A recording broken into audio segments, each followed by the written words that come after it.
কাজ হারানোর আশঙ্কায় সংস্থার গেটে সকাল থেকে বিক্ষোভে বসলেন 12 জন অস্থায়ী ঠিকা শ্রমিক। ঘটনা কাঁকসা রাজবাঁধের রাষ্ট্রায়ত্ত তেল সংস্থার। জানা যায় ওই 12 জন শ্রমিক সংস্থার ক্যান্টিনে কাজ করেন। অভিযোগ, ক্যান্টিন রিপেয়ারের কারণ দেখিয়ে বৃহস্পতিবার তাদের কারখানার ভেতরে প্রবেশ করতে দেওয়া হয়নি। তাদের অনুমান, এই অজুহাতে তাদের কাজ থেকে ছাঁটাই করার পরিকল্পনা নিয়েছে কর্তৃপক্ষ। তার এও অনুমান, যেহেতু তারা তৃণমূল শ্রমিক সংগঠনের সঙ্গে যুক্ত, তাই পরিকল্পনা করে অন্য সংগঠনে যোগদান করানোর চেষ্টা হচ্ছে। প্রতিবাদে এদিন সকাল থেকেই সংশ্লিষ্ট সংস্থার গেটের সামনে বিক্ষোভে বসেন তারা। খবর পেয়ে ঘটনাস্থলে পৌঁছান কাঁকসা ব্লক আইএনটিটিউসি সভাপতি চন্দন রায়। আন্দোলনরত শ্রমিকদের বিক্ষোভে নৈতিক সমর্থনের কথা জানান তিনি বলেন, কাঁকসা থানার আইসি এই বিষয়ে শ্রমিকদের নিয়ে কর্তৃপক্ষের সঙ্গে আলোচনায় বসার আশ্বাস দিয়েছেন। আলোচনায় সমাধান সূত্র না বেরোলে বৃহত্তর আন্দোলনে নামার হুঁশিয়ারি দেন চন্দন। আমরা এখানে 30-40 বছর কাজ করছি, তা আমাদেরকে ম্যানেজমেন্ট ক্যান্টিন রিপেয়ারিংয়ের নামে আমাদেরকে গেটের বাইরে করে দিয়েছে। মানে আপনাদেরকে ছাঁটাই করার একটা পরিকল্পনা মুদ্রা কোথায় বলা যায়। তো এর আগেও তো অনেক ক্যান্টিন রিপেয়ারিং হয়েছে, কিন্তু এরকম হয়নি। আরও সাইডে আমাদেরকে কাজ করার বন্দোবস্ত দিয়েছে, রান্নাবান্নার করারও আমাদেরকে করেছিল যাতে সমস্ত ব্যাপারটা রোলিং থাকে। কিন্তু এইবারে আমাদেরকে করলো কি, যে ক্যান্টিন রিপেয়ারিং হবে 10 দিন, হ্যাঁ, আপনাদেরকে গেট পাস দেওয়া হবে না। তো মূলত যেটা হচ্ছে কন্ট্রাক্টর আমাদেরকে কিছুই বলেনি। তা আমাদেরকে যে গেট পাস দেবে না, এটা আমাদেরকে আগে বলে নেই, হঠাৎকারই আমাদেরকে গেটে ঢোকা বন্ধ করে দিয়েছে, এটা মৌখিকভাবে। তা আমাদের এর আগে যেমন ধরুন, আমরা দীর্ঘদিনের কর্মরত শ্রমিক, আমরা পিসিডাব্লিউ শ্রমিক। তা আমাদের বকেয়া এর আগে আমরা 2021-এ সাই সারদার আমলে আমরা কাজ করেছি। সাই সারদা চালাতে পারেনি ভালোভাবে, সে চলে গেছে। মাঝখানের আমাদের 6-7 মাস পিএফ ইএসআই ডিউ হয়ে আছে। তা আমাদের কিছু বলেনি, গেটে সিকিউরিটিতে বলে দিয়েছে যে ঢুকতে দেবে না। ঢুকতে দেবে না মানে যতজন 12 জন কাজ করছে, হ্যাঁ, কজনকে ঢুকতে দেয়? সব 12 জনই।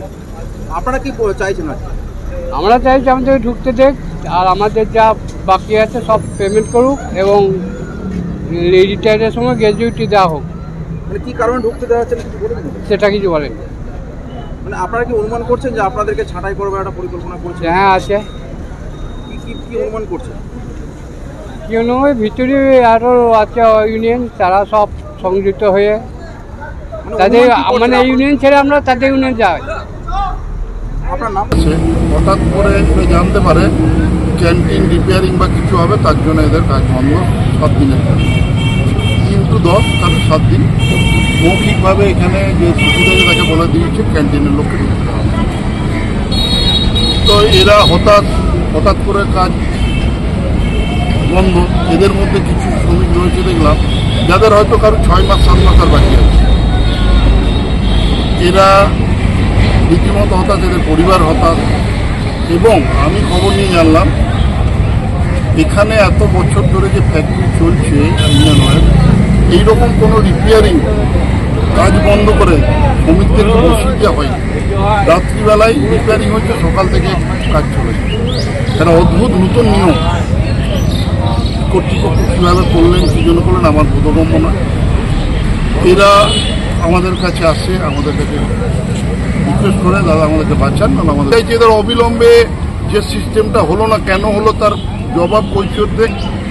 এবং সঙ্গে আর একটা কথা অ্যাড করি, এদের বহু মানুষ এদের কাছে শুনলাম এদের পিএফ-ইএসআই 2-2.5 বছরের কারকরু বাকি আছে। তাহলে এরা যে 6 মাস 8 মাস যাদের চাকরি আছে বিচার করবে, তাদের কি দাঁড়ালো ভবিষ্যৎ, সেগুলো নিয়ে আলোচনা করতে চাই। এবং এদের অবিলম্বে কাজে নেওয়া হোক। আর নতুন কেন কোন নিয়মে বসেছে সেটা জানার, যেটা এখানের ইতিহাসে কোনোদিন ছিল না। নতুন করে কার প্ররোচনায় কার কথা হলো এটা আমরা জানতে পারি। অবিলম্বে তাদেরকে কাজে যোগ দেওয়ানো হোক, এবং তাদের যে পিএফ-ইএসআই সংক্রান্ত যেসব সমস্যাগুলো আছে সেগুলো অবিলম্বে মিটিয়ে নিয়ে তাদেরকে সুন্দরভাবে কাজ করতে হবে। সমর্থনায় শ্রমিকদের যখন আন্দোলন হচ্ছে, আর শ্রমিকরা তার সিদ্ধান্ত নেবে, রাস্তা বেছে নেবে। কাঁকসা থেকে নিজস্ব প্রতিনিধির রিপোর্ট, টিভি নিউজ 10। সুলভের সঠিক চিকিৎসার একমাত্র প্রতিষ্ঠান বিবেকানন্দ হসপিটাল। 24 ঘন্টা emergency service, blood bank, trauma care. আপনাদের সেবায় আমরা তৎপর। গুণমান ও পরিষেবায় দুর্গাপুর বিধাননগরের ডক্টর জাকির হোসেন এভিনিউর বিবেকানন্দ হসপিটাল শিল্পাঞ্চলের মানুষের মন জয় করেছে।